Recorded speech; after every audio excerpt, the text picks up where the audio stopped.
Welcome to the final video on Hume's account of our idea of cause.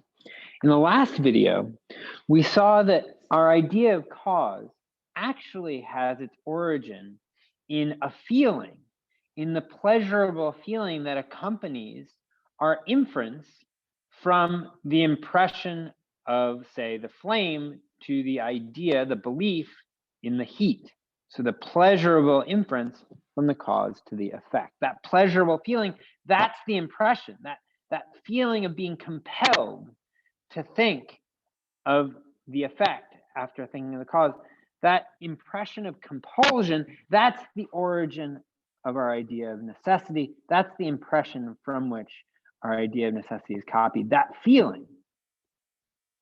And so on Hume's account, we saw that the idea of necessity is really copied from a feeling in our own minds, like the feeling of pain. It's not copied from anything out there in the world. And in this video, I want to look at some of the ramifications of this counterintuitive account of our idea of cause. And one ramification of this is that we find out that we're closer to non-rational animals than we might have first thought. Animals, as well as people, learn many things from experience. Hume points this out on page 70. This can be shown through the training of animals to do things that they wouldn't normally do, like training a dog to sit on command, or like training a parrot to say its name.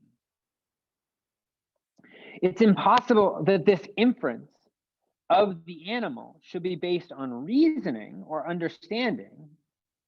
After all, they don't have a faculty of reason or understanding.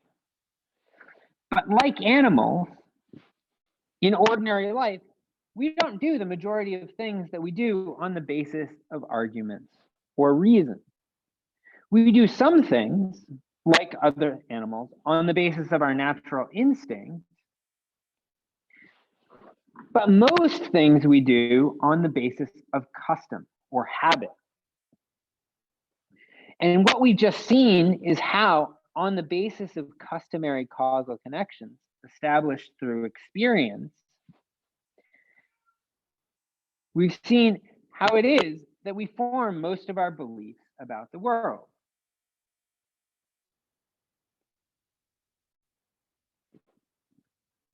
These beliefs, however, are grounded in our imagination, not reason.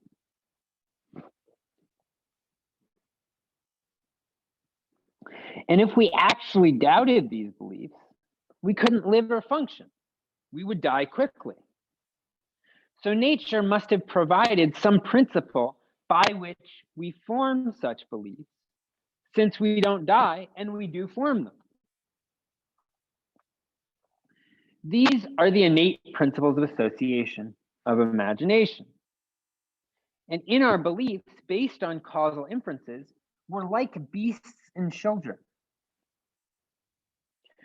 For they too form many of their beliefs by the association of ideas, like the principle of resemblance.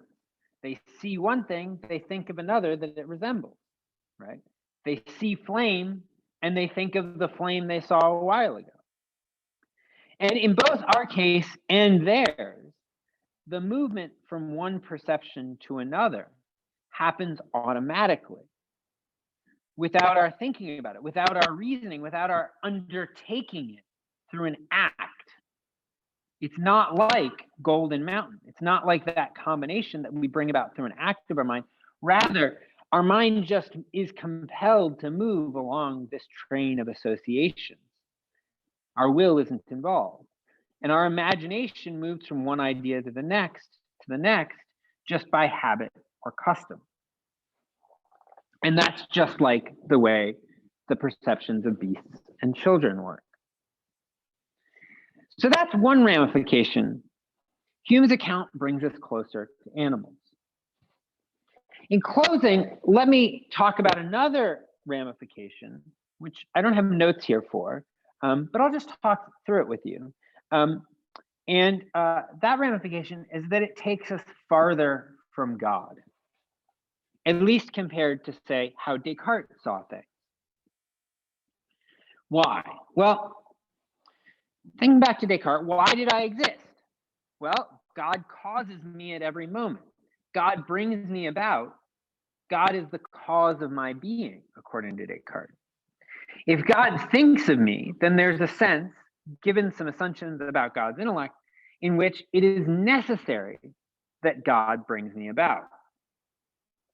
And so causation for Descartes depended on God, right? God was the cause of my existence, the cause of my being, and everything else in the world. So everything that exists, everything that's caused to exist is dependent on God, according to Descartes. And so Descartes reasoned from the effect in the proof of God. He reasoned from me the effect back to the cause, God. But according to Hume, the only way you can get from a present impression to a past cause is on the basis of experience. But I have no experience of God, me, God, me, God, me, God, me, right? Like I do in the case of flame, heat, flame, heat, flame, heat.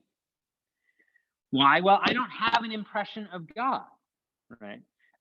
So I can't have any past experience based on any impression of God because I don't have that impression of God. So I can't have past experience, God, me, God, me, God, me. Thus, I can't get from my present impression of myself to God, according to Hume. So here, I've used a notion of cause that has no application because I can't even think it, according to Hume. That is, Descartes uses a notion of cause in thinking about the relationship between himself and God that doesn't have application because he has no impression of God. He has no past experience of God. And so he can't even think about such a causal connection. And so in his proof of God's existence, Descartes uses a notion of cause that has no application, that you can't even conceive of. Well, what if Descartes shifted tack? What if we began with the world and reasoned to God from there, instead of trying to reason to God from my own existence? I mean, that would be something like the way Aquinas argues for God's existence. He argues on the basis of the existence of the universe to the existence of God. Well, there we'll have an idea of the world, maybe, which maybe we arrived at through our impressions of things in it. And so maybe we've invented an idea of a very powerful, intelligent guy sitting up on a cloud. But we can't have any conception of this powerful guy creating the world because we can't have that kind of experience, right? We haven't actually seen the guy sitting up on the cloud. And so here too, we don't have genuine past experience of God world, God world, God world, right? And so when Catholics say, according to Hume, when Catholics say, quote, and this is Hume, I believe in one God, maker of heaven and earth, Hume says, no, you don't. You can't, right? All ideas must be traceable back to impression. You can't have any impression of what it is for God to create, to cause heaven and earth. If you limit the idea of cause and effect to impression, then you limit it to what we can experience. And then when you apply the idea of cause and effect beyond this to say God, well, then you move off into fairyland, into the realm of fantasy and fiction.